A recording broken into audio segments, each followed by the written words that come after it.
गुरु महाराज को जय।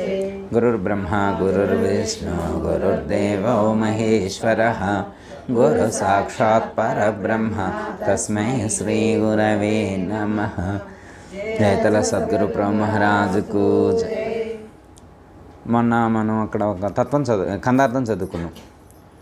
పలికెద పరమార్థంబును పలికెద వేదాంత శాస్త్ర పద్ధతితోడను పలికించే సద్యయాకుడు పలుకే పరమాత్మయాని పలుకూచునుండు సద్గురుమూర్తి పలుకూచునుండు.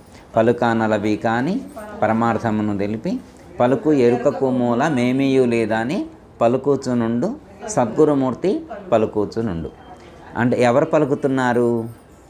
ఈ లోపల ఉండి పలికేది ఎవరు?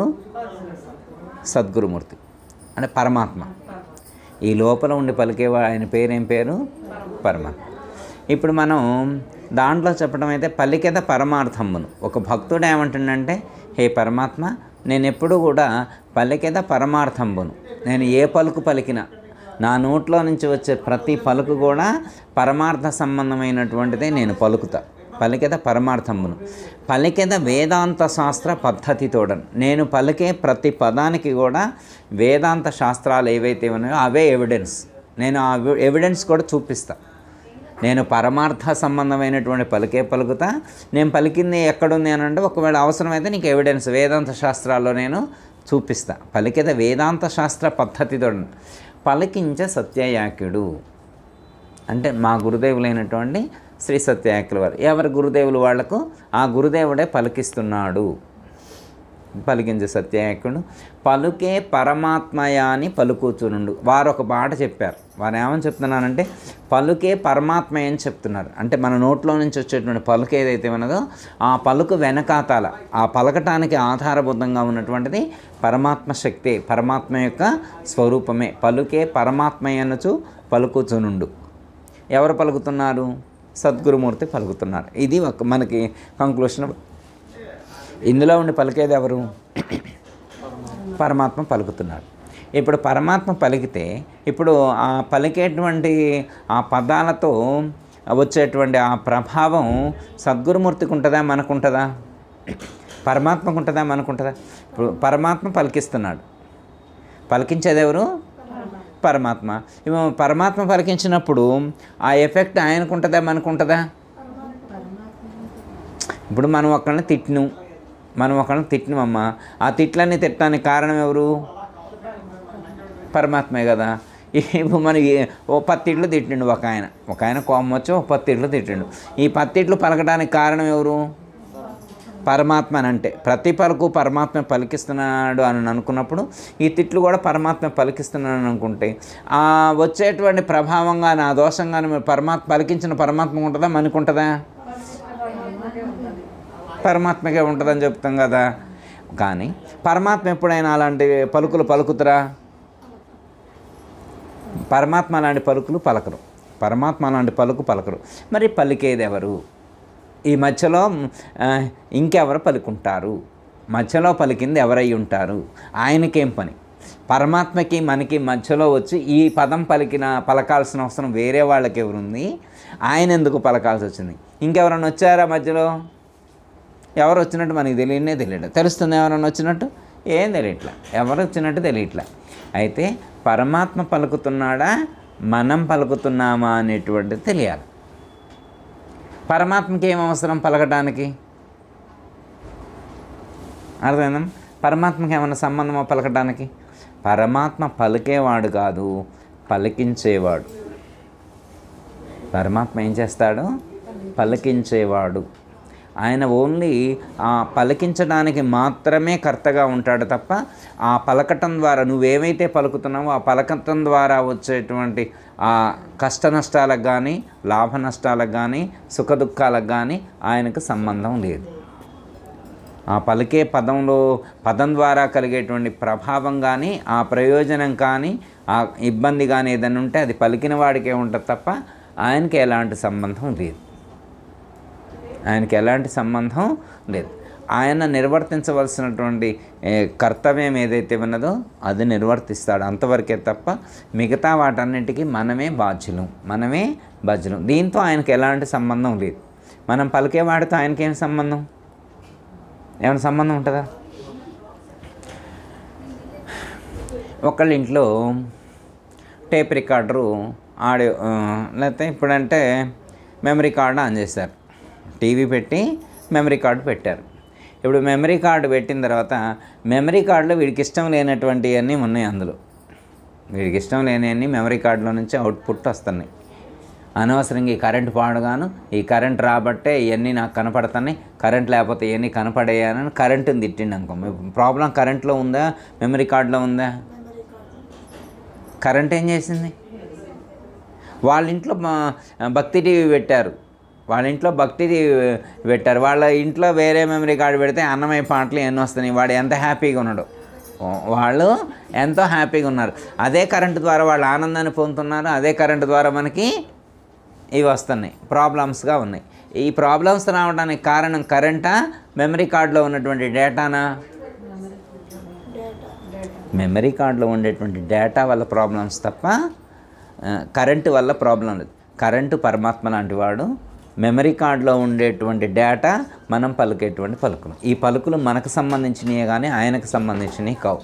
ఈ డేటాలో ఉన్న డేటా యాక్టివేట్ కావడానికి సపోర్ట్గా ఇంకా ఎనర్జీగా ఉన్నారు తప్ప పరమాత్మ ఎనర్జీ ఇస్తారు తప్ప తాను పలకడు.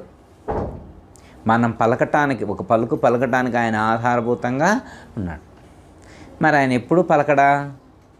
అవసరమైతే పలుకుతాడు కూడా, అవసరమైతే నెగిటివ్ పలకడు, పాజిటివ్ పలకడానికి ఆయన సపోర్ట్గా ఉంటాడు. కొంతమంది మహాత్ములు ఉపన్యాసం చెప్పేప్పుడు మాట్లాడుతూ ఉంటారు. మహాత్ములు అలా ఉపన్యాసం చెప్పేప్పుడు మాట్లాడేప్పుడు ఏమంటారంటే ఆ పరమాత్మే పలికించారు ఇలా అంటారు. వాళ్ళకు పలికిస్తారు పరమాత్మ, వాళ్లకు పరమాత్మే పలికిస్తారనమాట. కానీ అందరికీ అప్పుడు వాళ్ళకి కర్తృత్వం ఉండదు. వాళ్ళు మైండ్లో కూడా, మనసులో కూడా ఒక మంచి పాజిటివ్ థింకే ఉంటుంది, ఒక మంచి ఆలోచనే ఉంటుంది. మంచి ఆలోచన లోపల ఉన్నప్పుడు వాళ్ళు పలికేటువంటివన్నీ కూడా మంచివే పలుకుతారు. అంటే మెయిన్ ఏంటంటే వాళ్ళ హృదయం పవిత్రంగా ఉండాలి, మనసు నిర్మలంగా ఉండాలి.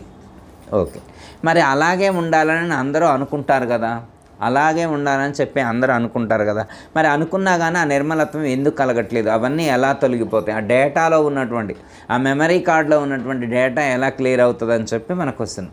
ఇప్పుడు మెమరీ కార్డులో డేటా ఉంది, అది డిలీట్ చేయాలి కదా. మరి డిలీట్ చేయటం మన వల్ల అవుతుందా?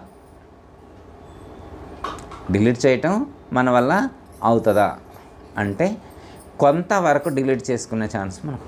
దానికే భగవద్గీతలో పరమాత్మ ఏమని చెప్పారంటే క్లీన్ చేసుకోవటం అన్నారు. క్లీన్ చేసుకోవటం అంటే మామూలుగా మన సాంప్రదాయంలో ఏంటంటే కృతజ్ఞత చెప్పటం. అర్థమైందమ్మా?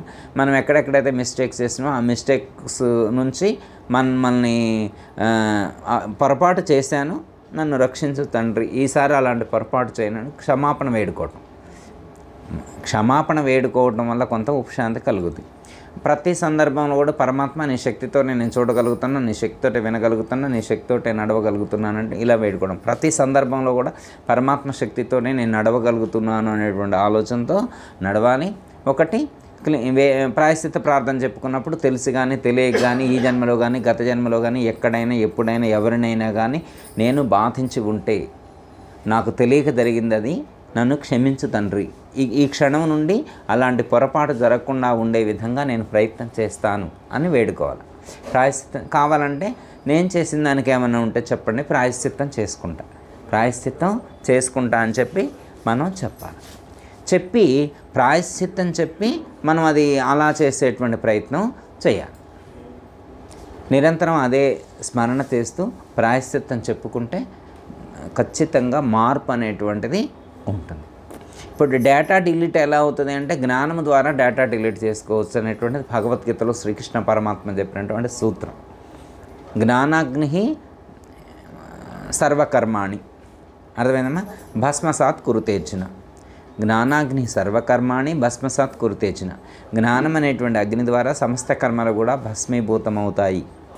ఇదే అనేక జన్మ సంప్రాప్తే కర్మబంధ విదాహినే జ్ఞానానావల ప్రభావేన తస్మై శ్రీ గురవే నమః. ఈ శ్లోకంలో చెప్పిన భావాన్నే అక్కడ గురుగీతలో కూడా అదే చెప్పారన్నమాట. అనేక జన్మ సంప్రాప్తి కర్మబంధ విదాహిని అంటే అనేక జన్మల నుండి సంప్రాప్తమైనటువంటి కర్మలు అనేటువంటి కట్టెలు, కర్మలు అనేటువంటి కట్టెలు జ్ఞానం అనేటువంటి అగ్ని ద్వారా దగ్ధమవుతాయి. అలా జ్ఞానం అనేటువంటి అగ్ని ద్వారా నాలో ఉన్నటువంటి సమస్త కర్మలను దగ్ధము చేసినటువంటి ఆ సద్గురుమూర్తికి నమస్కారం అనేటువంటిది మన అనేక జన్మ సంప్రాప్తి శ్లోకం.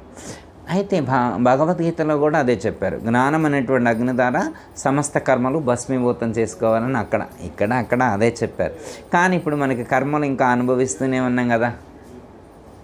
ఆ పుస్తకంలో చెప్పారు, భగవద్గీతలో చెప్పారు, గురుగీతలో చెప్పారు, గురువుగారు చెప్పారు. మూడిట్లో గురుగీతలో, భగవద్గీతలో గురువుగారు 3 చోట్ల చెప్పారు. కానీ ఇంకా కర్మలు అనుభవంలోకి వస్తూనే ఉన్నాయి కదా, కర్మలు అనుభవిస్తూనే ఉన్నాం కదా. మరి ఎక్కడ దగ్ధమైనట్టు? అంతేగమ్మా. ఇప్పుడు కర్మలు అనుభవిస్తున్నామంటే ఇంకా దగ్ధం కానట్లే కదా అర్థం కదా. మరి దీనికి ఒక క్లారిటీ మనకు అర్థం కావాలి. మనకు తెలిసిందే తెలుసు, కానీ మళ్ళొకసారి ఇవి కర్మలు 3 రకాలు. కర్మలు సంచిత, ఆగామి, ప్రారబ్ధ. సంచిత కర్మ అనేటువంటిది జ్ఞానము ద్వారా నశిస్తుంది, ఆత్మజ్ఞానము ద్వారా. సంచిత కర్మ ఎలా నశిస్తాయంటే ఆత్మజ్ఞానం ఎవరికైతే బోధపడుతుందో, ఎవరికి దృఢపడుతుందో వాళ్లకు సంచిత కర్మ నశిస్తుంది అన్నారు. ఆత్మజ్ఞానం కలిగినటువంటి వాడికి ఏం కలుగుతుందంటే దేహభావన నశిస్తుంది. తాను దేహము కాదు, తాను ఆత్మ అనేటువంటి జ్ఞానం బోధపడుతుంది. కాబట్టి ఆత్మభావంతో ఉండేటువంటి వాడికి సంచిత కర్మ ఉండదు. అర్థమైందా? అట్లా ప్రారబ్ధం భోగతే నశ్చేత్ అన్నారు. ప్రారబ్ధ కర్మ అనేటువంటిది అనుభవిస్తే తగ్గుతుంది అన్నారు. అనుభవిస్తే తగ్గుతుంది ప్రారబ్ధ కర్మ. ఆగామి కర్మ అనేటువంటిది ఇప్పుడు ఈ క్షణం నుండి మనం కర్తృత్వరహితంగా కర్మ చేయటం ద్వారా తగ్గుతుంది. కర్తృత్వం లేకుండా చేయాలి. 3 థీరీస్, 3 పద్ధతులు. ఒకటి ఆత్మజ్ఞానం కలగాల, రెండోది ప్రారబ్ధాన్ని అనుభవిస్తూ ఉండాలా, మూడోది కర్తృత్వరహితంగా కర్మ చేయాలి. కర్తృత్వరహితంగా కర్మ చేస్తూ ప్రారబ్ధాన్ని అనుభవిస్తూ ఆత్మజ్ఞానంతో ఉంటే కర్మలు దగ్ధమవుతాయి అనేటువంటిది కాన్సెప్ట్. మన మహాత్ములు మనకు సూచించినటువంటిది. ఇప్పుడు మరి మన గురువుగారి దగ్గర చేరను, మరి ఉపదేశం తీసుకుని ఇప్పుడు ఆత్మజ్ఞానం కలిగిందిగా మనకి, మరి కర్మలు పోవాలిగా, మరి సంచిత కర్మ పోవాలి కదా. అంటే సంచితం అనేటువంటి గోడంలో ఉన్నటువంటి కర్మ ఆత్మజ్ఞానంతో క్లియర్ అవుతుంది. కానీ ఈ శరీరం ఉపాధి ఉన్నంత వరకు ఉపాధిగతంగా మనం ఏవైతే అనుభవించడానికి ఇక్కడికి వచ్చి ఉన్నామో అవి అనుభవిస్తూనే ఉండాలి. అవి ఎక్కడ ప్రకటితమవుతాయి అంటే మనస్సు, శరీరము, ఇంద్రియాల వరకే అవి ప్రకటితమవుతాయి. కర్మఫలాలు ఎక్కడ అనుభవించాలి? శరీరము ద్వారా, వాక్కు ద్వారా, మనస్సు ద్వారా. అంటే మనం వేటి ద్వారా కర్మలు చేసి ఉన్నామంటే త్రికరణాలు అంటారు. మనం కర్మలు చేయడానికి కారణం త్రికరణాలు. త్రికరణాలు అంటే ఏంటి? మనసు, వాక్కు, శరీరం. మనసు, వాక్కు, వీటితోటే మనం కర్మ చేస్తాం కాబట్టి వాటితోటే అనుభవించాలి. వేటితో కర్మ చేసినామో వాటితో అనుభవించాలి. అంతేకమ్మా. అయితే మనకి మెయిన్గా చెప్పేటువంటిది శరీరము, మనసు. శరీరము ద్వారా, మనసు ద్వారా మనం కర్మ అనుభవించాలి అనేటువంటిది మనకి అర్థం వస్తుంది అన్నమాట. కర్మ అనుభవించాలి. ఎవరు అనుభవిస్తారు? కర్మ అనుభవించేది ఎవరంటే ఎవరికి శరీరం ఉందో, ఎవరికి మనస్సు ఉందో వాళ్ళు అనుభవించాలి. శరీరం అనుభవిస్తుంది, మనసు అనుభవిస్తుంది. మరి నువ్వెవరివి? అహం బ్రహ్మస్మి. నువ్వెవరివి? ఆత్మస్వరూపాన్ని. నువ్వు ఆత్మస్వరూపమైనప్పుడు నీకు దుఃఖం కలగకూడదు కదా, కర్మ అనుభవం ఉండకూడదు కదా. అంటే నీకు ఎప్పుడు ఉండదంటే నీవు శరీరంతో కానీ మనస్సుతో కానీ అటాచ్మెంట్ పెట్టుకోకుండా ఉంటే నీకుండవు. నేను ఆత్మను కదా, నాకెందుకు కర్మ ఉంటుందంటే ఆత్మస్థితిలో ఉన్నోళ్ళకు ఉండదు. మన ఆత్మస్థితి, ఆత్మజ్ఞానం కలిగి ఉన్నాం కానీ శరీరాన్ని, మనసును విడిచిపెట్టలేం కదా. ఉన్నామా? శరీరాన్ని, మనసును విడిచిపెట్టున్నామా? లేం. కాబట్టి శరీరం ఉన్నంత వరకు, మనసు ఉన్నంత వరకు కర్మానుభవం ఉంటుంది. అంటే ఎప్పటి వరకు అంటే నీవు ఎప్పటి వరకైతే శరీరంతో, మనస్సుతో అటాచ్మెంట్ పెట్టుకుని ఉంటావో అప్పటి వరకు కర్మ అనుభవం నీకు అందుతూనే ఉంటుంది. ఎప్పుడు అనుభవం అందదు? శరీరంతో, మనసుతో అటాచ్మెంట్ లేకపోతే నీకు కర్మ అనుభవం ఉండదు. ఎగ్జాంపుల్ మనకి సపోజ్ ఒక ఆయనకి చేతికి ఫ్రాక్చర్ అయింది. హాస్పిటల్కి తీసుకెళ్ళారు. నొప్పి నొప్పి నొప్పి అంటాడు. అంటే మనసుకు తెలుస్తుంది, శరీరానికి తాకుతుంది. శరీరానికి మనసుకి నొప్పి తెలుస్తుంది. హాస్పిటల్కి తీసుకెళ్తే హాస్పిటల్లో సెడేషన్ ఇచ్చారు. హాస్పిటల్లో సెడేషన్ ఇచ్చారు, సర్జరీ చేశారు, అంత చేశారు. ఇప్పుడు సెడేషన్ ఇచ్చినప్పుడు నొప్పి అంటుండా? మరి ఇందాకటి దాకా నొప్పి నొప్పి అన్నాడు, ఇప్పుడు ఏమంటల్లా సైలెంట్గా పడుకోండు. అప్పుడు ఏం లేదు, శరీరం లేదా, మనసు లేదా. అంటే వాళ్ళ యొక్క మనస్సు శరీరంతో సంబంధింపబడలేదు. మనసు శరీరంతో అనుబంధాన్ని కట్ చేస్తుంది. ప్రాణం ఉంటుంది కానీ మనసు లేదు అక్కడ. మనసు న్యూట్రల్ చేసిండు డాక్టర్, ఏం చేయలే. మనకి అంటే డాక్టర్స్ భాషలో మైండ్ న్యూట్రల్ అయిందనుకోండి, మెదడుని న్యూట్రల్ చేశారు, మెదడుని సెడేషన్స్ ద్వారా కంట్రోల్ చేశారు. ఇప్పుడు మనసు ఎప్పుడైతే శరీరంతో అటాచ్మెంట్ లేదో మనకు ప్రాబ్లం ఏముండదు. అందుకే మనసును శరీరంతో కాకుండా ఆత్మతో అనుసంధానం చేస్తే, అదేగా యోగం అంటే, అదే కదా జీవబ్రహ్మైక్యం అంటే, అదే కదా సోహంభావ ధ్యానం అన్నా, లేదా అహం బ్రహ్మస్మి అన్నా అదే కదా. అమనస్క స్థితి అంటే అదే కదా. మన తారకయోగం చెప్పిన తర్వాత శరీరం అంటే ఏంటో సాంఖ్యంలో చెప్పారు, ఆత్మ అంటే ఏంటో తారకంలో చెప్పారు. ఈ శరీరం నుండి మనసుని విడగొట్టి ఆత్మతో అనుసంధానమైనప్పుడు, ఆత్మతో మమేకమైనప్పుడు మనసు అనేటువంటిది శరీరంతో సంబంధం లేకుండా ఉంటుంది. అసలు శరీరము ఉన్న విషయం కూడా మనసుకు తెలియదు అనమాట, మనసు ఉన్న విషయం కూడా మనసు తెలియదు అనమాట. ఎప్పుడు, ఎందుకంటే మనసైవాను ద్రష్టవ్యమే అన్నారు, మనసైవాను ద్రష్టవ్యమన్నారు. మనసు ఆత్మను భావన చేసేటువంటి సామర్థ్యం మనసుకుంది. బుద్ధిగ్రాహ్యం అతీంద్రియం అన్నారు, బుద్ధిగ్రాహ్యం అతీంద్రియం అన్నాడు. అంటే బుద్ధి శరీర భావాన్ని విడిచిపెట్టినప్పుడు ఇంద్రియం కాదు, దాన్ని అతీంద్రియం అన్నారు. దాన్ని అతీంద్రియం అంటే ఆత్మను భావన చేసే సామర్థ్యం ఒక్క మనసుకే ఉంది, లేకపోతే ఒక్క బుద్ధికే ఉంది. అది ఎప్పుడైతే మనసు ఎప్పుడైతే దేహభావాన్ని విడిచిపెడుతుందో అప్పుడు ఆ స్వరూపంతో మమేకమై ఉంటుంది. ఇంకా సాధనలో పరిపక్వత మనకు వచ్చినప్పుడు, సాధనలో పరిపక్వత వచ్చినప్పుడు మనసే ఉండదు, మనసే ఉండదు. మనస్సుతో మనసే లేనప్పుడు బ్రహ్మానందం పరమసుఖదం కేవలం జ్ఞానమూర్తిం ద్వంద్వాతీతం గగన సదృశం తత్వమస్యాది లక్ష్యం ఏకం నత్యం విమలమచలం సర్వధీ సాక్షిభూతం. బుద్ధికి సాక్షిగా ఉంటాడు అప్పుడు, బుద్ధికి సాక్షిగా ఉంటాడు. అంటే మనకి అంత స్థితి కుదిరినప్పుడు, మనకి మనం అంత స్థితికి చేరుకున్నప్పుడు కర్మానుభవం మనసుకుంటుంది, శరీరానికి ఉంటుంది, కానీ మనకు తెలియదు. మనం శరీరంతో అటాచ్మెంట్ పెట్టుకోలేదు. ఒక డాక్టర్ దగ్గరికి వెళ్తే డాక్టర్ ఎలా కంట్రోల్ చేశాడో, భవరోగ వైద్యుడైనటువంటి సద్గురువు చెప్పినటువంటి పద్ధతిలో కూడా మనం సాధన చేసినప్పుడు మనసుని శరీరంతో అటాచ్మెంట్ లేకుండా కట్ చేసుకోవాలి. అది ప్రాక్టీస్ మీద వస్తుంది, అది ప్రాక్టీస్ మీద వస్తుంది. అది ప్రాక్టీస్ మీద వస్తే ఆ స్థితిని పొందితే నో ప్రాబ్లం. ఆ స్థితి కలిగేంత వరకు కూడా మరి కర్మానుభవం అందులో ఉంది కదా, కర్మానుభవం అందులో ఉంది కాబట్టి అది అటాచ్మెంట్ అవుతూనే ఉంటుంది. శరీరంలో అనుభవించేటువంటి కర్మఫలాలు ఎలాంటివి అని చెప్పారంటే, ట్యాంకులో వాటర్ ఉన్నాయి, పైన ట్యాంకులో వాటర్ ఉన్నాయి, అవి పొల్యూట్ అయినాయి. ఇప్పుడు నల్లాలో తిప్పినాం అనుకోమ్మా, ఏ వాటర్ వస్తాయి, అందులో ఏ వాటర్ ఉన్నాయో అవే వస్తాయి. ఆ వాటర్ పోయేంత వరకు తిప్పాల, మళ్ళా కొత్త వాటర్తో నింపుకుంటే నో ప్రాబ్లం. ఆ పొల్యూట్ వాటర్ పోయేదాకా పోనిస్తూనే ఉండాలి. అర్థమైందా? మనం ఏం చేయాలంటే ఆ వాటర్ను తీసేసుకోగలగాలి. అంటే ఆ సంకల్పాలను లేకుండా అవి నిరంతరం వస్తూనే ఉంటాయి. కాకపోతే మనం వాటిని వినియోగించుకోకుండా ఉండాలి, అటాచ్మెంట్ పెట్టుకోకుండా ఉండాలి. ఏదైనా మన ట్యాంకులో అవే వస్తున్నాయి, అప్పుడు ఏం చేస్తాం, ఆ వాటర్ పక్కన పెట్టి ఇంకో వాటర్ తెచ్చుకొని మనం వినియోగించుకున్నట్టుగా, ఆ వాటర్ విడిచిపెట్టి ఇంకో వాటర్ వినియోగించుకున్నట్లుగా మనం నచ్చని అంశాలు ప్రకటితమైనప్పుడు పక్కన పెట్టుకొని నచ్చినట్లుగా మనం జీవించడం, నచ్చినట్లుగా ప్రయత్నం చేయటం. వాటర్ను తీసేయటం వల్ల అవ్వదు. ఆ వాటర్ని అలా ఉంచుకొని అవి డిలీట్ అయిందాక అలాగే నల్లా తిప్పుంచి మిగతా వాటర్తో మనం లైఫ్ ఎలా సెటిల్ చేసుకుంటామో, ఎలా వినియోగించుకుంటామో అలా చేసినప్పుడు ఆ ప్రభావం అనేటువంటిది, ఆ దోషం అనేటువంటిది మనకు అంటకుండా ఉంటుంది. చాలా సందర్భాల్లో నేను చెప్పే రమణ మహర్షి కానీ రామకృష్ణ పరమహంస ఎగ్జాంపుల్ చెప్తా. రమణ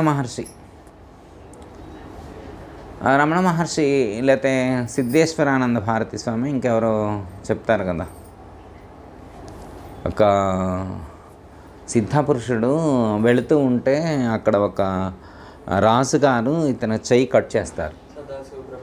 సదాశివ బ్రహ్మేంద్ర స్వాముల వారు, సదాశివ బ్రహ్మేంద్ర స్వాముల వారు వెళ్తూ ఉంటారు.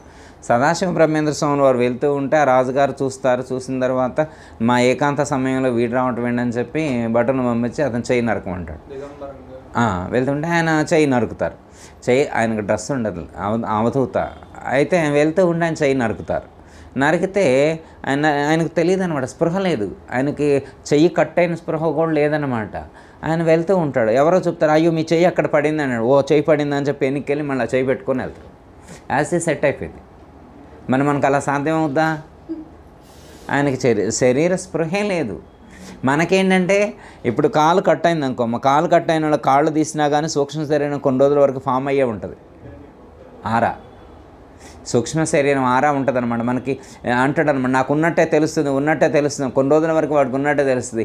ఆ ఆరా కొన్ని రోజుల తర్వాత డిలీట్ అయిన తర్వాత సూక్ష్మ శరీరంలో ఆ ఆరా కంక్లూడ్ అయిన తర్వాత వాడికి నార్మల్ అయిపోయింది అనమాట. అప్పుడు దాకా వాడికి శరీరం ఉన్నట్టే తెలుసు. అయ్యో నేను ఉన్నదనుకొని కాలు పెట్టే అంటాడు. వెంటనే క్లోజ్ అవ్వదన్నమాట. కొంతమందికి కొన్ని రోజుల వరకు ఉంటుంది, ఉన్నప్పుడు అది తెలుస్తుంటుంది అనమాట. వాళ్ళకి ఇంకా నాకు ఉన్నట్టే తెలుస్తుంది అని అంటాడు అనమాట. అర్థమైనా? కాలు తీసేసినా కానీ స్థూల శరీరానికి సూక్ష్మ శరీరంలో అట్లా ఫామ్ అయి ఉంటుందని చెప్తారు పెద్దలు. అది క్లియర్ అవ్వడానికి కొంత టైం తీసుకుంటుంది అని చెప్తారు. అర్థమైనా? అంటే మనం సదాశివ బ్రహ్మేంద్ర స్వాముల వారికి ఏం జరిగింది? వారికి శరీర స్పృహే లేదు, నిరంతరం అదే ధ్యానంలో ఉన్నారు. ఇంకా వారి కర్మ ఉందా? జన్మ ఉంటుందా? ఇంకా వారి జన్మకు అతీతంగా ఉంటారు వాడు మహాత్ములు.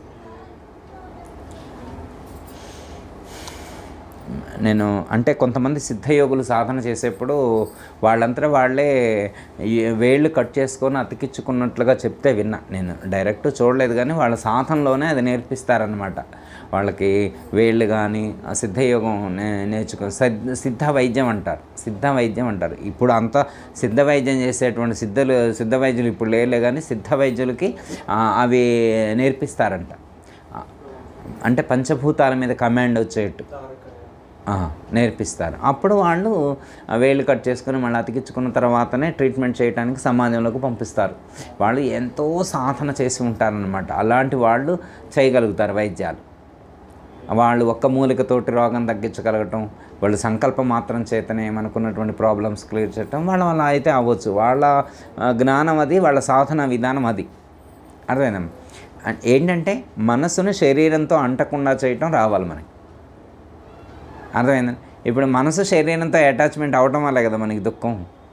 రాత్రి బాగా నిద్రపోతున్నాం అనుకోండి, ఫ్యాన్ ఉన్నా ఫ్యాన్ లేకపోయినా మనకి తెలియదు. మనం నిద్రపోయిన తర్వాత పొరపాటున వాళ్ళు ఫ్యాన్ బంద్ చేసిపోయారు, మనకేమైనా తెలిసిందా ఫ్యాన్ లేదని? లేచిన తర్వాత అయ్యో ఫ్యాన్ లేదే, ఎవరు బంద్ చేసిందని అంటాడు. అంటే లేవటం అంటే ఏంటి? నిద్ర లేవటం అంటే ఏంటంటే మనసు శరీరంతో అటాచ్మెంట్ అయిందని అర్థం. మనసు శరీరంతో అటాచ్ అయిందని అర్థం. మనసు శరీరంతో అటాచ్ అయినప్పుడు మనకి నొప్పి తెలుస్తుంది, సుఖం తెలుస్తుంది, ఇవన్నీ తెలుస్తుంటాయి. శరీరంతో అటాచ్మెంట్ అవ్వకపోతే తెలియదు. కొంతమందికి బ్లడ్ సర్క్యులేషన్ లేనప్పుడు తిమ్మిరి ఏర్పడింది అంటారు. అంటే బ్లడ్ సర్క్యులేషన్ ఎక్కడైతే ఆగిపోతుందో అక్కడికి మనసు వెళ్ళదన్నమాట కొంతమందికి. అలా సర్క్యులేషన్ లేనప్పుడు వాళ్ళకి చెప్తే తెలుస్తుంది అనమాట, వాళ్ళకి స్పర్శ ఉండదన్నమాట. భిక్ష్మయ్య గారు అని ఒకరు ఉండేవారు, అప్పుడు వచ్చేవారు అనమాట అయ్యగారి దగ్గరికి. ఆయనకి చీమలు పట్టాయి కాలుకి. ఇప్పుడు నిల్చుంటే అక్కడ చీమలు పట్టాయి. ఆయనకు తెలియదు చీమలు పట్టినాయి అని. ఆయనకు చీమలు పట్టినాయి తెలియదు. మా భారతక్కయో రాధక్కయో ఎవరైనా తెలిసి అయ్యో మీ కాలుకు చీమలు ఎక్కినాయి అని దులుపుకునేవాడు. కొడుతూనే ఉంటాయి, ఆయనకి స్పర్శ తెలియదు అనమాట. చీమలు కొడుతుంది, మనమైతే ఏమంటే నొప్పి లేస్తుంది మనకి. ఆయనకు అంతవరకు లేదు మనసు అంతవరకు పని చేయట్లా. ఇప్పుడు ఆయనకి చీమలు పట్టినాయి అంటే పట్టినాయి అని దులిపేసుకుంటాడు, అక్కడ దాకా వెళ్ళట్లేదు. అంటే ఒకటి, మనసు శరీరంతో అటాచ్మెంట్ పెట్టుకుంటే కర్మ అనుభవం అనేటువంటిది ఉంటుంది. మనసును శరీరంతో అటాచ్మెంట్ పెట్టుకోకుండా చెయ్యగలగాల. మనసును శరీరంతో అటాచ్మెంట్ పెట్టుకోకుండా చేసేటువంటిదే తారక యోగ సాధన కానీ అమనస్క యోగ సాధన అంటే అది. అమనస్కం అంటేనే అది. మనసును లేకుండా చేయాలి. మనసును శరీరంతో అటాచ్మెంట్ లేకుండా, అసలు మనసే లేకుండా చేయాలనేటువంటిది వాళ్ళ కాన్సెప్ట్. మనోలయం కాదు, మనోనాశం అని చెప్తారు. మనకు వేదాంతంలో చెప్పేటువంటి దాంట్లో నాయన గారు స్వరూప మనసు అరూప మనసు అని చెప్పినటువంటి సందర్భంలో కూడా మనోలయం వల్ల మళ్ళీ అది ప్రకటితమయ్యే అవకాశం ఉంటుంది. కాబట్టి మనోనాశం అనేటువంటిది ప్రత్యామ్నాయం, అదే, అంతకంటే ప్రత్యామ్నాయం మరొకటి లేదని మన నాయన గారు సూచించడం అనేటువంటిది జరిగింది. మనోనాశనం అనేటువంటిది ఆత్మజ్ఞానం ద్వారా మాత్రమే ప్రాప్తమవుతుంది. ఆ స్థితిని పొందినటువంటి వాళ్ళకు మాత్రమే ప్రాప్తమవుతుంది. ఇప్పుడు రమణ మహర్షి ఎగ్జాంపుల్ కూడా చాలాసార్లు చెప్పా, మళ్ళొకసారి మనం గుర్తు చేసుకోవచ్చు. రమణ మహర్షికి సర్జరీ చేయాలంటారు. రమణ మహర్షికి సర్జరీ చేసేటువంటి టైంలో సెడేషన్ ఇస్తా అంటారు డాక్టర్సు, సెడేషన్ ఇస్తా అంటారు. రమణ మహర్షి ఏమంటారు, నేను ఎప్పుడూ మత్తులోనే ఉంటా, నాకు వేరే సెడేషన్ అవసరం లేదంటాడు. ఆయన ఏమంటారు, నాకు వేరే మత్తు అవసరం లేదు, నేను ఎప్పుడూ మత్తులోనే ఉంటాను. ఆయన మత్తు అంటే నిరంతరం కూడా జ్ఞానస్థితిలోనే ఉంటాను, నాకు భౌతికమైనటువంటి మీ సెడేషన్స్ ఏమి అవసరం లేదు, నేను శరీరంతో అటాచ్మెంట్ అయ్యుండన్నాను. 2-3 గంటలు పట్టుద్ది సార్ అన్నారు. పర్లేదు, నాకేం ప్రాబ్లం లేదంటారు. అయితే ఇటు తిరగండి అన్నారు. ఒకవైపుకు తిరిగి పడుకుంటారనమాట. చాలాసేపు 3-4 గంటలు ఏమో ఆపరేషన్ చేస్తారంట. సర్జరీ చేసినందుకు మొత్తం కుట్లయిన తర్వాత అయింది స్వామి అన్నారంట. అయింది అయ్యా అన్నాడంట. అయింది. సరే అయితే తిరుగుతులేదు, తిరిగి కదలకుండా అలా పడుకొని అన్నాడు. అంటే ఏమిటి అర్థం అంటే ఆయన శరీరం కర్మను అనుభవిస్తుంది, కర్మ ప్రభావం ఆయన శరీరం మీద ఉంది, కానీ ఆయన మనసు శరీరంతో అటాచ్మెంట్ అయ్యలేడు కాబట్టి ఆ అనుభవం తనకు తెలియట్లేదు. మా నాయనగారికి కూడా లాస్ట్ డేస్లో వెనక వైపు కొంచెం ఇట్లా పుండాలుగా పడిందనమాట. హాస్పిటల్లో పడుకోవటం ద్వారా దానికి డాక్టర్ గారు వచ్చి రోజు సర్జరీ చేసేవారు. అయినా కానీ వారికి ఆ స్పృహ ఉండేది కాదు. మెలకువతోటే ఉంటారు, మనతో చూస్తూనే ఉంటారు, కానీ నొప్పి అని అనలేదు. ఎందుకంటే వారి మనస్సు దాని యందు కేంద్రీకృతమైతే లేదు, శరీరంతో అటాచ్మెంట్ అయ్యి లేదు. అంటే మనసు శరీరంతో అటాచ్మెంట్ అయితే దుఃఖము సుఖం ఉంటుంది, సుఖము దుఃఖం ఉంటుంది. మనసు అటాచ్మెంట్ లేకపోతే సుఖం లేదు, దుఃఖం లేదు. అప్పుడేముంటుందంటే ఆనందం ఉంటుంది. ఏముంటుంది? ఆనందంగా ఉంటారు. ఆత్మజ్ఞానం అంటేనే ఆనందం, ఆనంద స్వరూపంతో ఉంటారు. సుఖానికి ఒక లిమిటేషన్ ఉంటుంది, దుఃఖానికి ఒక లిమిటేషన్ ఉంటుంది. సుఖ దుఃఖాలకు లిమిటేషన్ ఉంటుంది, కానీ ఆనందం అనేటువంటిది ఇన్ఫినిట్, అనంతమైనటువంటిది ఆనందం. ఆ ఆనందం పరమాత్మ అంటేనే ఆనంద స్వరూపం. పరమాత్మ అంటేనే ఆనందమే తన యొక్క స్వరూపం, ఆనందమే తన యొక్క స్వరూపం. ఎవరు మనస్సుని దాటుతారో, ఎవరు మనస్సుని శరీరాన్ని మనస్సును అధిగమిస్తారో వాళ్ళకి ఆనందం అనేటువంటిది ప్రాప్తిస్తుంది. ఇప్పుడు రమణ మహర్షి కర్మ అనుభవించలేదా? అనుభవించారు. కానీ కర్మ అనుభవం ఉంది కానీ వారు దుఃఖించలేదు. ఎందుకు దుఃఖించలేదు? వారు అటాచ్ అయ్యలేరు, శరీరంతో అటాచ్మెంట్ కట్ చేసుకున్నారు. అంతే. మనం కూడా అంటే సాధ్యం కాదు, ప్రయత్నం చేయాలి. ఇప్పుడు దేహవాసన విడిచిపెట్టాలని వాసనాత్రయంలో ఏమని చెప్తారు మనకి? దేహవాసన విడిచిపెట్టాలి అంటారు. దేహభావాన్ని దేహవాసన విడిచిపెట్టాలంటారు. మరి ప్రయత్నం చేయటం, ఈ దేహం నేను కాదు, దేహం నేను కాదని అనుకోవటం, దేహ సంబంధమైనటువంటివి నావి కావనటువంటి భావన చేయంగా ఒకానొక నాటికి మనకు ఆ స్థితి కుదురుద్ది. ఒకానొక నాటికి అది స్థితి కుదురుద్ది. ఆ స్థితి కుదరటానికి మనం చేసేటువంటి ప్రయత్నాల్లో ఈ కర్మఫలాలన్నీ అడ్డుపడుతూ ఉంటాయి. అట్లా అంటే అప్పుడు కర్మఫలాలు ఉంటాయి, కానీ అవి ఆత్మ దాకా రావన్నమాట. అవి శరీరం మీద మాత్రమే ప్రభావం చూపిస్తాయి, మనసు మీద శరీరం మీద ప్రభావం చూపిస్తాయి తప్ప ఎప్పుడు అంటే మనసు శరీరంతో అటాచ్మెంట్ అయినప్పుడు మాత్రమే ఆ ప్రభావం మనకు తెలుస్తుంది తప్ప మనసు శరీరంతో అటాచ్మెంట్ అవ్వకపోతే ఆ ప్రభావం మనకు తెలియదు. జ్ఞానం అనేటువంటి అగ్ని అంటే ప్రకాశం. జ్ఞానం నేను ఈ శరీరంలో ప్రకాశ స్వరూపంగా ఉన్నాను అనేటువంటి ఆ ప్రకాశాన్ని భావన చేస్తూ ఉంటే మనకు క్రమేపీ భావం అనేటువంటిది తగ్గుతుంటుంది, దేహ భావన తగ్గుతుంటుంది. సాధన చేయంగా ఒకానొక నాటికి ఆ స్థితి అనేటువంటిది మనకి ప్రాప్తిస్తుంది. దానికి లెర్నింగ్ అంటే స్టార్టింగ్ స్టేజ్లో ఒక చోట కూర్చొని ఏకాంత ప్రదేశంలో కూర్చొని సాధన చేయటం ప్రారంభించాలని చెప్పారు. ప్రాక్టీస్ అయిన తర్వాత ఎక్కడైనా చేయొచ్చు. ప్రాక్టీస్ అయిన తర్వాత ఎక్స్పీరియన్స్ వచ్చిందనుకోండి, ఇప్పుడు ఎల్బోర్డ్ ఉంటుంది కార్కి, ఎల్బోర్డ్ ఉంటుందంటే లెర్నర్స్ కొత్తగా నేర్చుకునేటువంటి వాళ్ళు ఉంటారు. కొత్తగా నేర్చుకునే వాళ్ళకి ఎక్కడ పర్మిట్? ఓపెన్ ప్లేస్లో చేయాలి, నేర్చుకోవాలి. ట్రైనింగ్ వాళ్ళు ఎక్కడ? ఓపెన్ ప్లేస్లో నేర్చుకోవాలి. ఓపెన్ ప్లేస్లో బాగా నేర్చుకోవాలి. కొన్ని రోజులు నేర్చుకున్న తర్వాత అప్పుడేంటి ట్రాఫిక్లో కూడా వచ్చేస్తారు. అప్పుడు వాళ్ళకి ఇబ్బంది అవుద్దా? ఇంతకుముందు ట్రాఫిక్ని చూస్తేనే వణికిపోయారు, కానీ ఇప్పుడు ప్రాక్టీస్ చేయడం వల్ల ఏమైంది? ట్రాఫిక్లో కూడా నడిపేటువంటి కాన్ఫిడెన్స్ వచ్చింది. మనం కూడా సాధన చేసేప్పుడు ఫస్ట్ ఏకాంతంలో సాధన చేయాలి. అప్పుడు 100 మంది, 1000 మంది, లక్షల మంది ఉన్నా కానీ మన సాధనకు వాళ్ళ ఆటంకం కాదు. మనకు ఆ ఎక్స్పీరియన్స్ వచ్చేసింది. ఆ ఎక్స్పీరియన్స్ రావాలి మనకి. ఆ ప్రయత్నం మనం చేయాలి. అంటే చుట్టూ ఉన్న పరిస్థితులు ఎలా ఉన్నా కానీ మన మనసును ధ్యేయ వస్తువునందే లగ్నం చేసి ఉంచాలి. త్రిపుటి ఐక్యం అన్నారు. ధ్యాత ధ్యానము ధ్యేయము, జ్ఞాత జ్ఞానము జ్ఞేయము. ఇవి వేరు కాదు, 3 ఒక్కటే అయినటువంటి జ్ఞానం స్థిరం కావాలి. 3 విడివిడిగా ఉన్నట్లు కనిపిస్తుంది. ధ్యేయ వస్తువు వేరే, జ్ఞాత వేరే, జ్ఞానం వేరే విడివిడిగా చెప్పినప్పటికీ కూడా మూడుటి యొక్క స్వరూపము త్రిపుటి ఏకము అనేటువంటి జ్ఞానం కలిగి త్రిపుటి ఏకస్థితిలో మనం ఉన్నట్లయితే మనకి కర్మ ప్రభావం అనేటువంటిది ఉండదు అని చెప్పడం అనేటువంటిది జరిగింది. కాకపోతే ఏంటంటే ఇది జ్ఞానం స్థాయిలో చెప్పబడినటువంటి విషయం. మనం భగవద్గీతలో ఇప్పుడు జ్ఞానాగ్ని సర్వకర్మాణి భస్మసాత్ కురుతేజన అని చెప్పేటువంటిది ఇదనమాట. ఇప్పుడు లోపల ఉన్నటువంటివి ఎలా క్లీన్ చేసుకోవాలి క్వశ్చన్ అనమాట. మనకి మొన్న అష్టదళ పద్మం గురించి చెప్పుకున్నప్పుడు ఆ అష్టదళ పద్మంలో 8 రేకులు 8 రేకుల మీదకు అది ప్రసరితమైనప్పుడు ఒక్కో రేకు మీద ఒక్కో రకమైనటువంటి ప్రభావం మనకి కనిపిస్తుంది అని చెప్పారు.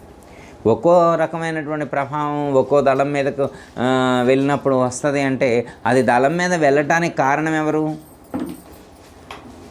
కర్మ ప్రభావమే.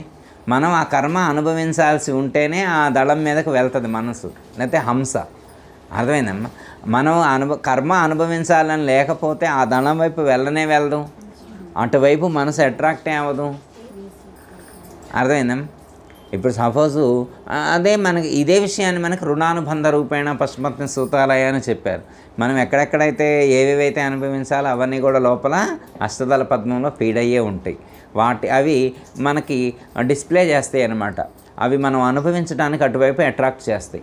అయితే అనుభవించామా చేస్తామా చేయమా అనేటువంటిది మన జ్ఞానం మీద, మన యొక్క సాధన ఫలం మీద, సాధన అనుభవం మీద ఆధారపడి ఉంటుంది. అర్థం డిస్ప్లే చేస్తుంది. ఇప్పుడు సపోజు ఉదాహరణకి మనం పుట్టిన కాడి నుంచి ఇప్పటివరకు ఎన్ని విషయాలు వినుంటాం. ఫ్రెండ్స్ కానీ, చుట్టాలు కానీ, మన గురువుగారులు కానీ, భక్తులు కానీ, వీళ్ళందరూ ఇప్పటివరకు 1,000,000 విషయాలైన వినుంటామా ఉన్నామా? పుట్టిన కాడి నుంచి ఇప్పటివరకు 1,000,000 విషయాలు వినుంటాం కదా. 1,000,000 విషయాల్లో మీకు ఎన్ని గుర్తున్నాయో రాయండి అంటే ఎన్ని రాస్తాం? ఎన్ని విషయాల్ని మనం ఐడెంటిఫై చేయగలుగుతాం? అదే మనకు సపోజ్ ఉదాహరణకి ఇక్కడి నుంచి వెనక్కి వెళ్ళి 1 నెల రోజులకు సంబంధించినటువంటి మీ లైఫ్ స్టైల్లో మీరు ఉదయం టిఫిన్లు ఏమేమి తిన్నారు, మధ్యాహ్నం ఏమేమి లంచ్ చేశారు, నైట్ ఏమేమి డిన్నర్ చేశారు, 1 నెల రోజులకు సంబంధించినటువంటి మీరు ఏమేమి తిన్నారు అవన్నీ రాసి పెట్టండి అని అన్నారనుకోండి, మనం రాసి పెట్టగలుగుతామా? అవన్నీ మనం అనుభవించినైనా కాదా? కానీ ఒక సండే మన ఫ్రెండ్ వచ్చినప్పుడు ఏమి వండి పెట్టాము, లేకపోతే మన చుట్టాలు వచ్చినప్పుడు హోటల్కి తీసుకెళ్ళినప్పుడు వాళ్ళకి ఏమేమి పెట్టించాము, ఇట్లాంటివి ఉండవా? మరి 30 రోజులు గుర్తులేవు, కానీ ఆ 2 రోజులే గుర్తున్నాయి. ఆ 2 రోజులు నిన్న మొన్నటిదంటే చెప్తాం, కానీ అంతకుముందు చెప్పలేమన్నమాట. 2 నెలల క్రితం ఏమి తిన్నామా అని చెప్పలేమన్నమాట. అవునా కదా? జూలై 12వ తారీఖు ఏం తిన్నామంటే మనకు గుర్తురాదు.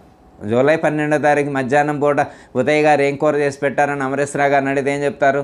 ఏమో గురుగారు నాకేం తెలుసు, అప్పుడు నాకేం గుర్తుంటుందని అంటారా అనరా? పోనీ మీరేం వండి పెట్టారని వీరిని అడిగితే గురువుగారు నేను ఇది వండి పెట్టాను వీరు చెప్పగలరా? చెప్పలేరు. కానీ ముఖ్యమైనవి గుర్తుంటాయి. అంటే అది గుర్తుంచుకోవాలని మనం ఏవైతే గుర్తుంచుకోవాలనుకుంటామో వాటన్నిటిని మనం గుర్తుంచుకుంటాం, మిగతా వాటిని డిలీట్ చేస్తాం. అంటే మిగతా వాటి యందు మన మనసుని ఫోకస్ చేయం, మన మనసుని అటువైపు మళ్ళించం. సపోజ్ ఉదాహరణకి ఒక 3 సంవత్సరాల క్రితం ఒకళ్ళకి 3 లక్షలు అప్పిచ్చామనుకోండి, 3 సంవత్సరాల క్రితం 3 లక్షలు అప్పిచ్చామనుకోండి, అమ్మ 3 సంవత్సరాలు గడిచిపోయింది ఏం గుర్తుంటుందిలేని అంటారా ఏదైనా? మరి ఎలా గుర్తుంది మీకు? మరి 2 నెలలు తిన్నటువంటి 2 నెలల క్రితం జూలై 12వ తారీఖు కోరే గుర్తులేదు, 3 సంవత్సరాల క్రితం 3 లక్షలు ఇచ్చింది మీకు ఎట్లా గుర్తుంది అని అంటే ఏం చెప్తాం? అంటే 3 సంవత్సరాల క్రితాన్ని మనం గుర్తుంచుకోవాలని అనుకున్నాం కాబట్టి గుర్తుంచుకుంటాం. మనం గుర్తుంచుకున్న ఏదైతే మనం ఐడెంటిఫై చేస్తామో ఇది నేను ఖచ్చితంగా గుర్తుంచుకోవాలనుకుంటే గుర్తుంచుకోగలం. మనం అనుకోలేదనుకోండి వదిలేస్తాం, డిలీట్ చేస్తాం. అలాగే మన యొక్క అనుభవించవలసినటువంటి కర్మలు కానీ కర్మఫలాలు కానీ అలా డిస్ప్లే అవుతాయి మనసులో డిస్ప్లే అయ్యి మనకి ఆలోచనల రూపంలో అటువైపు కదలటానికి అవి ప్రోత్సహిస్తూ ఉంటాయి. మన కర్మ అనుభవం కోసం అటువైపు ప్రోత్సహిస్తూ ఉంటాయి. వాటికి మనం కనెక్ట్ అవుతామా అవ్వమా అనేటువంటిది మన ఇంటెన్షన్. ఇప్పుడు ప్రతిదానికి మనం డిస్ప్లే అయినటువంటి ప్రతిదానికి మనం కనెక్ట్ అవ్వం, అర్థమైందమ్మా? కొన్నిటికే కనెక్ట్ అవుతాం. టీవీ పెట్టామనుకోమ్మా, ఎన్నో న్యూస్ వస్తూనే ఉంటాయి, ఎన్నో వస్తూ ఉంటాయి. అన్నిటిని మనం మెమరీలో ఉంచుకోగలుగుతామా? ఉంచుకోం. అందులో నచ్చింది ఒకటి మాత్రమే గుర్తుంచుకుంటాం. ఇందాక వయనాడులో అక్కడ కేరళలో మన ఉపద్రవం వచ్చినప్పుడు దాని గురించి ఇందాక మా వినయ్ వాళ్ళందరూ మాట్లాడుకున్నారు. మరి ఈ మధ్యలో ఎన్ని న్యూస్ చూడలే మా వినయ్? వీళ్ళందరూ చాలా చూసారా లేదా? చూసారా? అవన్నీ గుర్తున్నాయా? లేవు. మొన్న విజయవాడలో బుడమేరంతన కాడ నీళ్ళు వచ్చింది, ఖమ్మంలో మున్నేరు బ్రిడ్జి మునిగిపోయింది, లోతట్టు ప్రాంతాలు మునిగిపోయినాయి, వైజాగ్లో వర్షం వస్తే కొన్ని ప్రాంతాలు ఇవన్నీ గుర్తున్నాయి. మరి ఇన్ని నెలల నుంచి ఇవన్నీ గుర్తున్నాయా? అంటే మనం ఏది గుర్తుంచుకోవాలనుకుంటామో అవే గుర్తుంటాయి. మనం గుర్తుంచుకోవాలని అనుకోకపోతే ఏమీ గుర్తు. అంటే మనసు కూడా మన కర్మఫలాలను డిస్ప్లే చేస్తుందన్నమాట. ఆ డిస్ప్లే చేస్తే అటువైపు మనం వెళ్ళాలా వద్దా అనేటువంటిది మన ఇంటెన్షన్ మీద ఆధారపడి ఉంటుంది. అలాగే అష్టదళ పద్మంలో కూడా ఆ రేఖల్లో నుంచి మనం అనుభవించవలసినటువంటి కర్మ వచ్చినప్పుడు అది యాక్టివేట్ అయ్యాలి, నిల్చుంటుంది. యాక్టివేట్ అయ్యి నిల్చుంటుంది.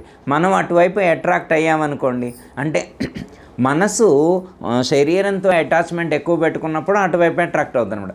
మనసుని దళాల వైపు వెళ్లకుండా సెంట్రల్ పాయింట్లో పెట్టి ధ్యానం చేసి, లేకపోతే సహస్రారానికి పంపించి దళంతో సంబంధం లేకుండా, అష్టదళ పద్మంతో సంబంధం లేకుండా సహస్రార చక్రానికి తీసుకువెళ్ళగలిగితే అవి డిస్ప్లే అవుతాయి. కానీ మనకు సంబంధం లేదు, మనం అటాచ్ అవ్వం వాటికి. ఆ కర్మఫలాలకు మనం అటాచ్ అవ్వం. అవి కంటిన్యూస్గా వస్తూనే ఉంటాయి. మనం ఈ శరీరం ఉన్నంతకాలం కూడా అష్టదళ పద్మంలో నుంచి, లేకపోతే ఆ అష్టదళ పద్మంలో ఎన్ని కర్మలు అయితే వ్రాయబడి ఉన్నాయి అన్ని కర్మలు డిస్ప్లే అవుతూనే ఉంటాయి. ఈ శరీరం కాబట్టి ఇంకో శరీరం డేటా అదే కదా మెమరీ కార్డులో ఉంది. అర్థమైందా? మనం అసలు ఆ అష్టదళ పద్మాన్ని విడిచిపెట్టి, ఆ మెమరీ కార్డునే విడిచిపెట్టి మనం చైతన్యంతో అనుసంధానం అయ్యున్నట్లయితే, ఆత్మ చైతన్యంతో అనుసంధానం అయ్యున్నట్లయితే అవి మన మీద ప్రభావం చూపెట్టవు. అవి యాక్టివేట్ అయినా కానీ మనం స్పందించకూడదు. సపోజ్ ఉదాహరణకి అంతకుముందు వాళ్ళు ఆధ్యాత్మికంలో రాకముందు ఎక్కువ సినిమాలు చూసేవాళ్ళు. వాళ్ళకి ఒక యాక్టర్ అంటే చాలా ఇష్టం అనమాట. ఆ యాక్టర్ సినిమా వచ్చిందంటే వీళ్ళు ఆగరన్నమాట. అది ఫెయిడ్ అయింది. ఇప్పుడు ఆ యాక్టర్ సినిమా రిలీజ్ అయిందనుకో, ఇప్పుడు ఈ ఆధ్యాత్మిక మార్గంలో కృష్ణాష్టమి రోజునే ఆ సినిమా రిలీజ్ అయిందనుకో, ఇప్పుడు భక్తి మార్గంలో ఉన్నారనుకోమ్మ, ఇప్పుడు సినిమాకి ప్రియారిటీ ఇస్తారా, శ్రీకృష్ణుడికి ప్రియారిటీ ఇస్తారా? ఎవరిని హీరోగా చూసుకుంటాడు?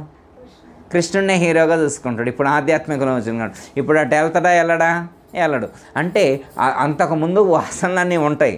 అంతకుముందు ఆయన ఏం సినిమా రిలీజ్ చేసిండు, ఏ షోలకు వెళ్ళింది, అవన్నీ ఒకసారి స్క్రోల్ అవుతుంటాయి. వచ్చిన ఫ్రెండ్ కల్లా చెబుతుండు, ఇంతకుముందు అయితే ఎట్లుండేదిరా, అసలు ఫస్ట్ నేనే చూసేవాడిని, ఫస్ట్ నేనే ఉండేవాడిని అక్కడ అంటాడు. ఇప్పుడు అంటాడా?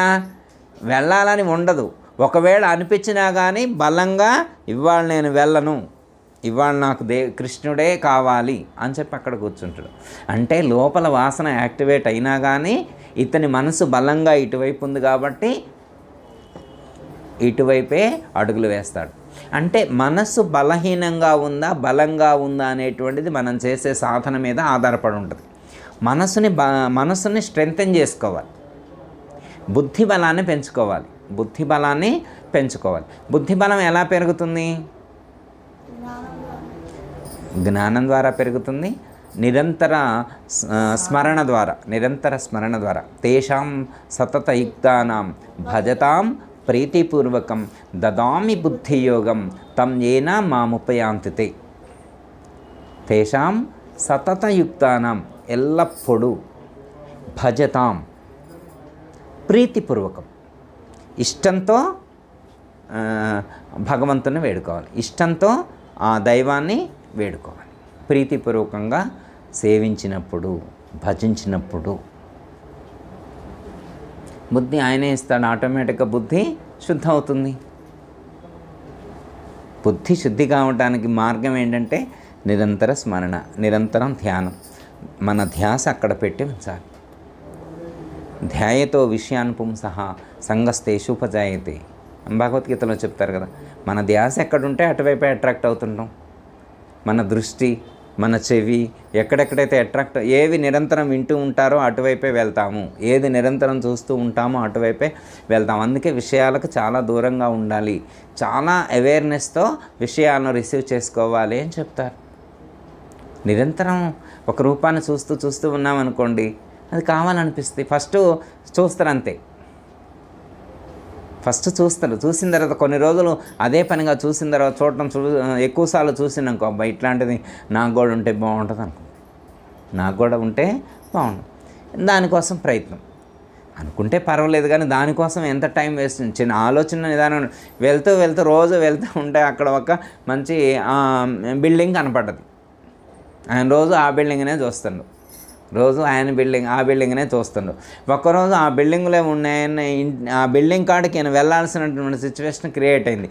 లోపలికి వెళ్ళండి, లోపల ఇంకా అద్భుతంగా ఉంది, ఇంద్రభవనంలాగా ఉంది. బయట నుంచి బాగుంది, లోపలికి వెళ్తే చాలా లగ్జరీగా ఉందన్నమాట. అనుకున్నాను ఆ రోజు, ఇలాంటి ఇల్లు నాకు ఉంటే బాగా. ఇక గోలు మనసులో చూడంగా నిరంతరం ఆయన దగ్గరకు వెళ్ళటం రావటం. ఇక అవన్నీ అర్థమైపోయినాయి. ఆయన వాళ్ళు ఎట్లా డిజైన్ చేశారు, ఇల్లు ఎలా ఉంది, సీలింగ్ ఎలా చేశారు, కబోర్డ్స్ ఎలా చేశారు, టీపై ఎలాంటిది పెట్టారు, సోఫా సెట్ ఎలా పెట్టారు, టీవీ ఎలాంటిది పెట్టారు, ఏ కలర్స్ వాడారు, ఇవన్నీ లోపల ఫీడ్ అయి ఉన్నాయి. ఎందుకు? ఎక్కువసార్లు వెళ్ళి చూడటం ద్వారా. ధ్యాయతో విషయాన్ని, ఆ విషయాలను నిరంతరం అనుకోవటం ద్వారా, మననం చేయటం ద్వారా. కానీ వేరే ధ్యాస లేదు.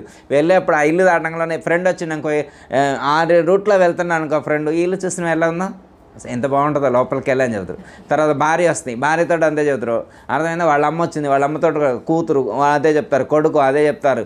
ఇక కనిపించిన వాళ్ళందరినీ ఆ వీధిలో తీసుకు వెళ్ళినప్పుడల్లా ఆ ఇంటికి వచ్చి వాళ్ళు వర్ణిస్తూ ఉంటారు. ఎందుకు అంటే నిరంతరం అదే ధ్యాసలో ఉన్నారు వాళ్ళు. అట్లా ఉన్నప్పుడు ఏమైందంటే నిరంతరం ఏ ధ్యాసలో మనిషి ఉంటాడో దాన్ని పొందాలి అని చెప్పి ఫిక్స్ అయిపోయింది లోపల. కొన్ని రోజుల తర్వాత లోపల ఫిక్స్ అయిపోయింది కదా. ఇక లోపల ఫిక్స్ అయిన తర్వాత అది లభించకపోతే ఎక్కడ లేని కోపం. ఎవరైతే మనం అది పొందటానికి అడ్డుపడ్డారో ఇక వాళ్ళ మీద మామూలు కోపం, తారా స్థాయిలో కోపం వస్తుందన్నమాట. కోపం వల్ల వినాశం కలుగు, దుఃఖం ప్రాప్తించింది, లక్ష్యాన్ని చేరుకోలేం, లక్ష్యానికి దూరం. అందుకే కోరికలు లేకపోతే మన యొక్క ఆలోచనలు నిరంతరం దేన్ని మననం చేస్తూ ఉన్నామో దాని నిరంతరం మనం దేనిని మననం చేస్తున్నామో దాని ప్రభావం మన మీద తర్వాత చూపిస్తుంది. ఆ రోజు ఉండదు, ఆ రోజు ఏమీ ఉండదు. ఎట్లా అంటే ఒక ఫ్రెండ్ తోటి ఒక హోటల్కి రోజు వెళ్తున్నారు, రోజు వీకెండ్స్ వెళ్తున్నారు. వీకెండ్స్ వెళ్ళిన తర్వాత ఆయన రోజు ఈయన ఫ్రెండ్ని తీసుకెళ్ళినప్పుడు ఒక ఫుడ్ పెట్టిస్తున్నాను అనమాట. అక్కడ కొన్ని రోజులు అయిన తర్వాత ఆ ఫ్రెండ్ ట్రాన్స్ఫర్ అయ్యి వెళ్ళిపోయింది. ఫ్రెండ్ ట్రాన్స్ఫర్ అప్పుడు భార్యను తీసుకొని వెళ్తాను హోటల్కి. ఎందుకు? ఆ ఫుడ్కి ఎడిక్ట్ అయ్యిండు. అంటే నిరంతరం మనం ఏది చేస్తూ ఉన్నామో అది లోపల బలపడిపోతుంది, అది అనుభవించాలి అనేటువంటి తపన ఏర్పడుతుంది. ఆ తపన తీరకపోతే కోపం వస్తుంది అనమాట. ఆ కోపం వల్ల మనం మన స్వరూపాన్ని కోల్పోతాం, స్వలక్షణాన్ని కోల్పోతాం, స్వగుణాన్ని కోల్పోతాం, మన సహజత్వాన్ని కోల్పోతాం. కోపం అంత ప్రమాదాన్ని కలిగిస్తుంది. అందుకే మనకి భగవద్గీతలో ఏమని చెప్పారు? నాయన నువ్వు వేరే ఏదో ధ్యాస పెట్టుకోవద్దు, తేషాం సతతయుక్తానాం భజతాం నన్ను ప్రీతిపూర్వకంగా నువ్వు భజించు, నీకు మంచి బుద్ధినిస్తాను, ఆ స్థితిని పొందుతూ నా సన్నిధిని చేరుకుంటావు, నా జ్ఞానం కలుగుద్ది అని చెప్పారు. అందుకే మనం ఎలాంటి రూపాలు చూస్తున్నాం, ఎలాంటి శబ్దాలు వింటున్నాం, ఎలాంటి వాసనలకు ఎడిక్ట్ అవుతున్నాం, ఎలాంటి రుచులకు ఎడిక్ట్ అవుతున్నాం, ఎలాంటి స్పర్శలకు ఎడిక్ట్ అవుతున్నాం అనేటువంటి దాన్ని మనం గమనించుకొని మన యొక్క లైఫ్ స్టైల్ని మార్చుకోవాలి. ఆధ్యాత్మికానికి కన్వర్ట్ అయ్యేట్లుగా మన లైఫ్ స్టైల్ ఉన్నప్పుడు ఖచ్చితంగా ఇవాళ కాకపోయినా కొన్ని రోజుల తర్వాత అయినా కానీ మనకు గురువుగారు సూచించినటువంటి జ్ఞానం, భగవద్గీతలో చెప్పబడినటువంటి జ్ఞానం, గురుగీతలో చెప్పబడినటువంటి జ్ఞానం మనకు దృఢమవుతుంది. సాధన అంటే వేరే ఏముంది? లైఫ్ స్టైల్ మార్చుకోవడమే సాధన అంటే వేరే ఏమి లేదు. మళ్ళీ సాధన అంటే బిగించి కూర్చునే పద్ధతులు చెప్పారా మన గురువు గారు. మన నిరంతర జీవన విధానానికి ఆటంకం కలగకుండా ఉండేట్లుగా చెప్పారు సాధన. మన ఉద్యోగం మానుకోవాల్సినటువంటి అవసరం లేదు, వ్యాపారం మానుకోవాల్సినటువంటి అవసరం లేదు. గృహస్థుగా ఉండి కూడా మనం సాధన చేసుకునేటువంటి గొప్ప విధానాన్ని, రాజయోగ మార్గాన్ని సూచించారు మన గురువుగారు. ఎంత అదృష్టవంతులం మనం అమ్మ. దేనికైనా ఆటంకం కలుగుతుందా మనకి? ఎప్పుడైనా ఆటంకం కలిగించారు గురుమూర్తి. మన దేనికి ఆటంకం కలగకుండా ఉండే గొప్ప సాధనా విధానాన్ని వారు ఎరిగించారు. ఫాలో అవ్వటం అవ్వకపోవటం మన ఇష్టం, ఫాలో అవ్వటం అవ్వకపోవటం మన ఇష్టం. అదేనా? అంటే మనం అవసరం దేనికోసం మన సమయాన్ని వినియోగిస్తున్నామనేటువంటిది ఇక్కడ మనం క్యాలిక్యులేట్ చేసుకోవాలి. ఇందాక పరమాత్మ ఏమంటున్నారు? సతత యుక్తానాం భజతాం ప్రీతిపూర్వకం, నన్నే భజించాలి, అనన్యాశ్చింత ఎంతో మాం, అన్యచింతన విడిచిపెట్టి అనన్యము నిరంతరం ఎల్లప్పుడూ నన్నే చింతన చేస్తూ ఉండాలి. నిరంతరం నన్ను చింతన చేస్తూ ఉంటే ఇంక వేరే థాట్స్ ఎందుకు వస్తాయి? వేరే ఆలోచనలు ఎందుకు వస్తాయి? అయితే నువ్వు నీ మనసులో ఉండేటువంటి విషయాలను కానీ ఆలోచన కానీ బలవంతంగా అదింపెట్టి సాధన చేయొద్దు. బలంగా అదింపెట్టి సాధన చేస్తే దానికి రెట్టింపు వేగంతో వచ్చి మనకు ప్రమాదాన్ని కలిగించే అవకాశం ఉంటుంది. అందుకే జ్ఞానాన్ని కలిగించిన తర్వాత, మనసుకి జ్ఞానోదయం కలిగించి, మనసుకి మన చుట్టూ ఉన్న పరిస్థితుల మీద ఒక అవగాహన కలిగించిన తర్వాత అప్పుడు అది మనసు మాట వింటుంది. అందుకే ఇక్కడ ఏమన్నారంటే ప్రీతిపూర్వకంగా. అర్థమైందా? మనకి ఇష్టమైనది చేస్తామా చేయమా? అర్థమైందా? సపోజ్ ఉదాహరణకి గురు పౌర్ణమి రోజునే IPL క్రికెట్ మ్యాచ్ పెట్టారు, ఫైనల్ అది. లేకపోతే పాకిస్తాన్కి ఇండియాకి క్రికెట్ మ్యాచ్ ఫైనల్ ఆ రోజే పెట్టారనమాట. ఆ రోజే గురు పౌర్ణమి. అంటే ఏముంది, అటు వెళ్ళాలని ఉంటుంది, ఇది చూడాలని ఉంటుంది. కానీ కొంతమంది ఆశ్రమానికి వస్తారు, వచ్చిన తర్వాత ఫోను ప్రతి క్షణం వాళ్ళ ఫ్రెండ్కో వాళ్ళ ఇంటికాడోళ్ళకి ఏమైంది, వాడు అవుట్ అయిందా, ఎంతమంది అవుట్ అయ్యారు, ఎంతమంది ఎన్ని వచ్చినాయి అంటే ధ్యాస ఇక్కడే ఉంటుంది. ఆశ్రమానికి వెళ్ళినా ధ్యాస ఇక్కడే ఉంటుంది అనమాట. అంటే ఏ విషయాన్ని మనం చింతన చేస్తూ ఉన్నాము, ఏ విషయాన్ని మనం చింతన చేస్తున్నాము, దేనికి ప్రాధాన్యత ఇస్తూ ఉన్నాము, ఇది చాలా ఇంపార్టెంట్. మనం దేనికి ప్రాధాన్యత ఇస్తున్నామో దాని యొక్క ప్రభావం మన మీద ఉంటుంది. మనం ఎక్కువ ఇష్టంగా దేనికి ప్రాధాన్యత ఇస్తామో అదే మనకు కష్టాన్ని కలిగిస్తుంది. మనం ఎక్కడెక్కడైతే ఇష్టాన్ని పెంచుకున్నామో దాన్ని విడిపించుకోవడంలోనే మనకి కష్టం ఉంటుంది. దాన్ని విడిపించుకోవడంలోనే మనకి కష్టం ఉంటుంది. అందుకోసం మనం సాధన చేయాలి అన్నారు. అదే సాధన అంటే అటాచ్మెంట్ని తగ్గించుకోవటం.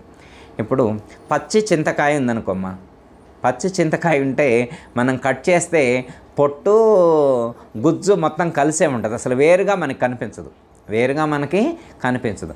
అది కొంచెం పెరిగిన తర్వాత దోరతనం వచ్చింది, దోర అయిందనుకోమ్మా, కొంచెం తెలుస్తుంది అనమాట. అది దీనికి కొంచెం గుజ్జు దానికి కొంచెం గుజ్జు ఉండే అది కొంచెం అంటుకొని ఉన్నట్లు కొంచెం గుర్తించగలుగుతూ. కానీ అది పండిపోయిందనుకోమ్మా, అసలు దాని పొట్టుతో సంబంధమే ఉండదు, పొట్టుతో సంబంధమే ఉండదు. పొట్టు ఇలా ఊడొచ్చేస్తాయి. ఆ లోపల ఉన్న చింతపండు కొంచెం కూడా భువి చింతపండుపై బొబ్బరంటనియట్టు. భువి చింతపండుపై భద్రాద్రి రామశతకంలో చెప్తారు కమ్మా.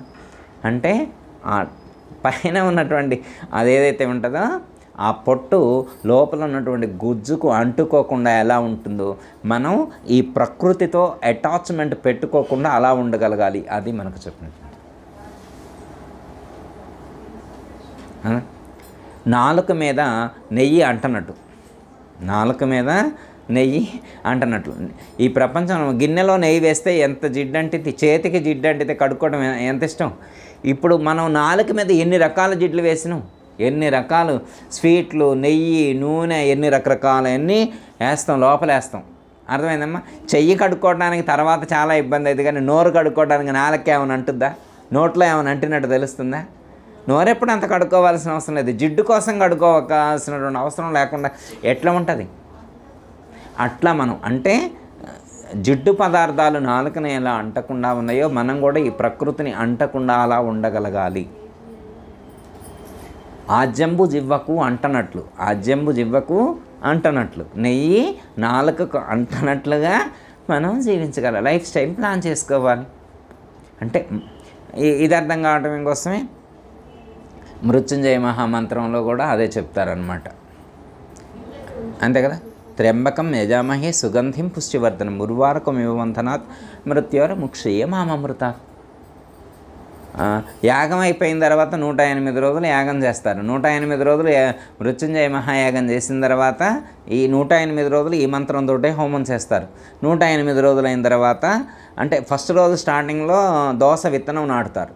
ఈ 108 రోజులు రోజు యాగం చేస్తారు, నీళ్లు దానికి పోస్తూ ఉంటారు. ఆ దోసకాయ ఇత్తనంలో నుంచి తీగ వచ్చింది, తీగ వచ్చిన తర్వాత కాయ వస్తుంది, తర్వాత ఆ కాయ పండుది, దోస పండు. దోస కాయ వేరు, దోస పండు వేరు, కాయ వేరు పండు వేరు. అట్లా జామ కాయ వేరు, జామ పండు వేరు, జామ పండు వేరు. అరటి కాయ వేరు, అరటి పండు వేరు. పచ్చిగా ఉంటే అది కాయ, పండితే పండు అన్నం. దోసకాయ కూడా అంతే అనమాట. పచ్చిగా ఉంటే దోసకాయ, పండితే దోస పండు. ప్రతి దాంట్లో మనకి ఇదే ఉంటుంది అనమాట. అయితే అది దోసకాయ పండిన తర్వాత ఏం చేస్తారంటే కట్ చేస్తారు, తీగ నుంచి కట్ చేస్తారు. ఇప్పుడు తీగ నుంచి కట్ చేసిన తర్వాత ఇప్పుడు అది ఊరిద్దా? అదే వేదాంత రహస్యం, అదే మృత్యుంజయ మహామంత్రంలో ద్వారా మనకు వచ్చేటువంటి జ్ఞానం.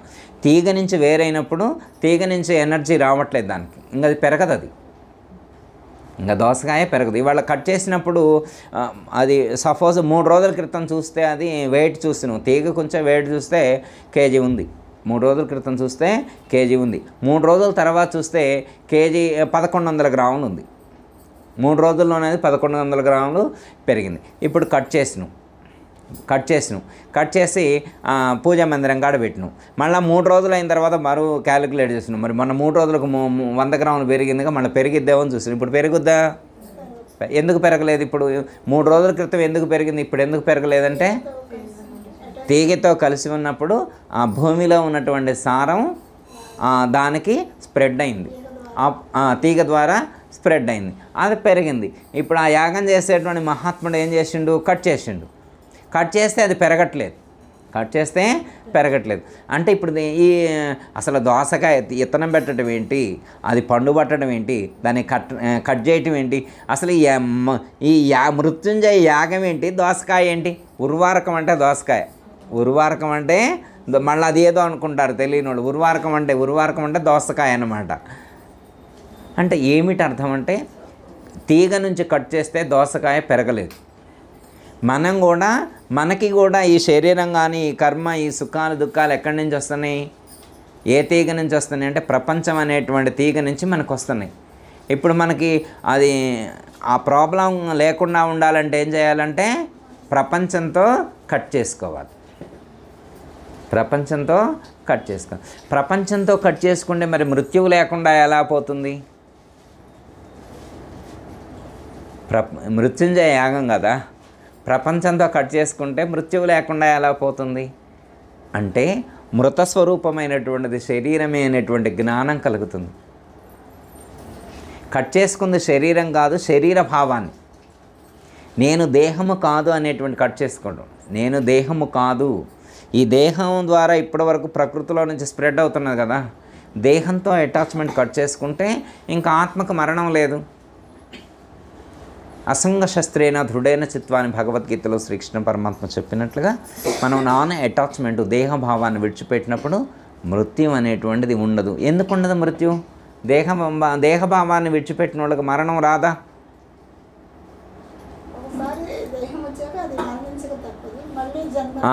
అంటే ఈ శరీరంలో ఉన్నటువంటి జీవుడు జ్ఞానం కలిగి ఉన్నప్పుడు ఆ లోపల ఉన్నటువంటి ఆ జ్ఞాత ఎవరైతే ఉన్నారో లేదా ఆత్మ ఏదైతే ఉన్నదో ఆ ఆత్మ శరీర భావాన్ని విడిచిపెట్టినటువంటి కారణం చేత ఇంకొక శరీరాన్ని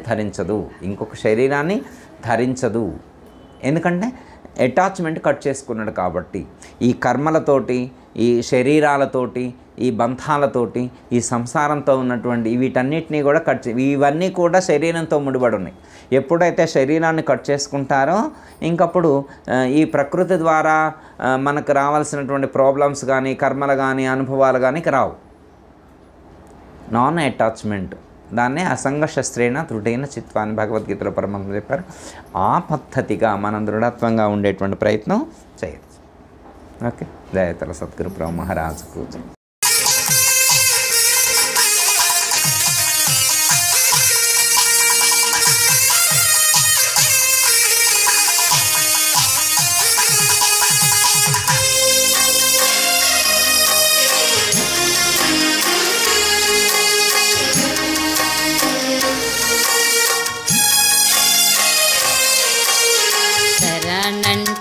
శరణంటేనే సద్గురు దేవా శరణంటేనే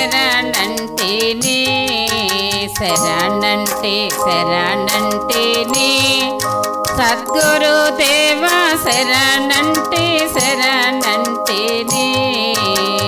శరణంటే కనుగొంటే కన్నులాయందున వందనమనియంటే పాదములానంటే శరణంటేనే సద్గురు దేవా శరణంటేనే.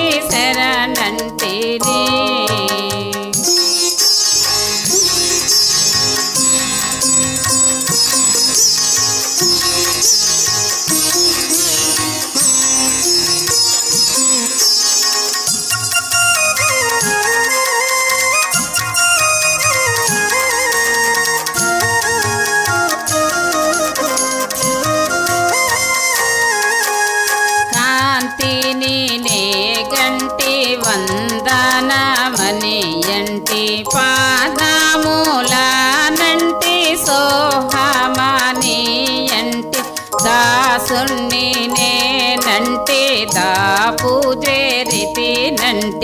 దిక్కు నీవేనంటి దీనురాలిని అంటే శరణంటేనే సద్గురు దేవా శరణంటేనే.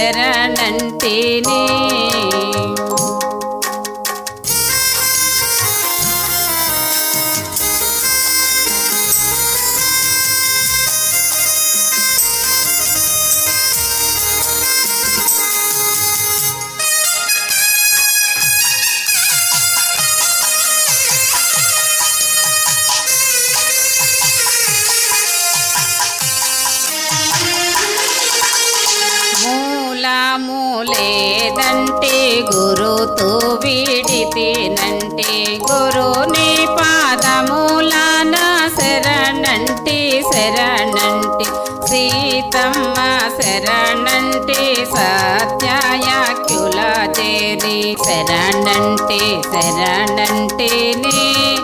సద్గురు దేవా శరణంటేనే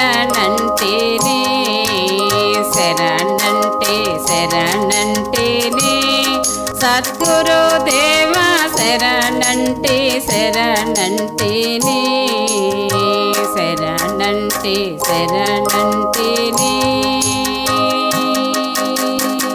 అందరికీ జై గురు. మరిన్ని ఆధ్యాత్మిక రహస్యాల కోసం అచల బోధ, ఆత్మబోధ, భగవద్గీత, అలాగే పండుగల్లో దాగిన అర్థాలు, అంతరార్థాల కోసం మరియు యోగము, ధ్యానము మొదలైన అనేక ఆధ్యాత్మిక తెలుగు ప్రవచనాల కోసం క్రింద ఉన్నటువంటి రెడ్ కలర్ సబ్స్క్రైబ్ బటన్ను క్లిక్ చేయండి. అలాగే ప్రక్కనే ఉన్నటువంటి గంట సింబల్ను నొక్కండి. అలాగే ఈ వీడియో మీకు నచ్చినట్లయితే లైక్ చేయండి మరియు షేర్ చేయండి. జై గురు.